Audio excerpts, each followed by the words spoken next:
ഞാറ് പൊലിച്ചേ മക്കള് വന്നേ കൊയ്തെടുത്തേ തമ്പ്രാന്റെ മക്കള് കൊയ്തെടുത്തേ പെണ്ണിനെ കണ്ടേ സിമ്പിൾ ആയിട്ടുള്ള സ്റ്റെപ്പ് ഇല്ലേ ഇങ്ങനത്തെ സാധനങ്ങളൊക്കെ ഇല്ലേ? സിമ്പിൾ ആയിട്ടുള്ള സ്റ്റെപ്പ് എനിക്കറിയില്ല സാർ. അങ്ങനത്തെ സാധനമൊക്കെ വെച്ച് മിസ്സിന് ഇംപ്രസ് ചെയ്യാൻ പറ്റില്ലേ? പറ്റുമായിരിക്കാം, പക്ഷെ എനിക്ക് പാടില്ല പറ്റുള്ളൂ. ഹായ് ഗൈസ് നമ്മൾ അടുത്ത വീഡിയോ എടുക്കാൻ പോവാണ് ഗൈസ്.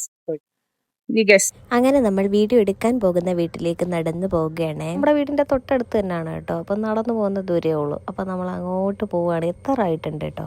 നമ്മുടെ വീട്ടിൽ സ്ഥലമില്ലാത്തതുകൊണ്ടാണ് കേട്ടോ നമ്മളിങ്ങനെ ഓരോ സ്പോട്ടും അന്വേഷിച്ച് നടക്കുന്നത്. പക്ഷേ ഈ ഇട്ടാവട്ടത്ത് തന്നെ നിങ്ങൾക്ക് അറിയാമായിരിക്കുമല്ലോ. ചരിച്ച് ഇങ്ങോട്ട് കൊണ്ടുവരുന്നേ ചേടാ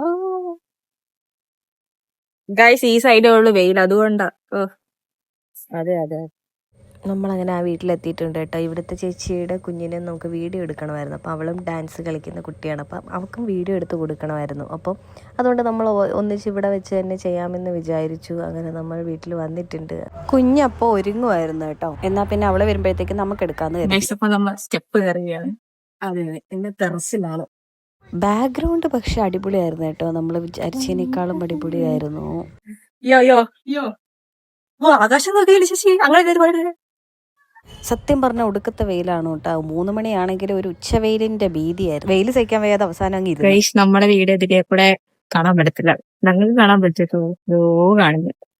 വെയില് കാരണം നമുക്ക് കളിക്കാൻ പറ്റുന്നുണ്ടായിരുന്നില്ല കേട്ടോ. നല്ല ചൂട്. അവസാനം ഡാൻസ് ഒക്കെ കളിച്ചു കഴിഞ്ഞപ്പോഴത്തേക്ക് ഞങ്ങളൊക്കെ അങ്ങ് ടാൻ അടിച്ച് ഒരുമാതിരിയായി. അത്രയ്ക്ക് വെയിലായിരുന്നു. പക്ഷെ വീഡിയോ എടുക്കുകയും വേണം. എന്തോ ചെയ്യാൻ, 5 മണി കഴിഞ്ഞ് എടുക്കാമെന്ന് വിചാരിച്ചാൽ പിന്നെ മഴയാണെങ്കിലോ എന്ന് വിചാരിച്ച് നമ്മൾ നേരത്തെ അങ്ങ് പോയി എടുത്ത്. അതിൻ്റെ ഇടയ്ക്ക് എത്ര ടേക്കായിരുന്നു ഞങ്ങൾ എടുത്തത്. അങ്ങനെ നമ്മുടെ പരിപാടി കഴിഞ്ഞിട്ട് പിന്നെ നമ്മുടെ ഇതാണ് ഐഷിക്കുട്ടിയുടെ ഡാൻസ് ആണ് ഇനി നമ്മൾ എടുക്കാൻ പോകുന്നത്. അങ്ങനെ ഐഷിക്കുട്ടി പ്രാക്ടീസിലാണ് ഗൈസ്. ഉമ്മയാണ് എപ്പോഴും സഹായിക്കുന്നത്. ഉമ്മയെ അവിടെ വന്ന് നിൽപ്പുണ്ട്. ഉമ്മയാണ് പാട്ടൊക്കെ വെച്ച് കൊടുത്ത് ഹെൽപ്പ് ചെയ്യണത് കേട്ടോ. കുട്ടി അങ്ങനെ പ്രാക്ടീസൊക്കെ കഴിഞ്ഞ് നമ്മൾ വീഡിയോ ഒക്കെ എടുത്തിട്ടുണ്ടായിരുന്നു. ഗൈസ്, നമ്മൾ വീട്ടിലെത്തി ഗൈസ്.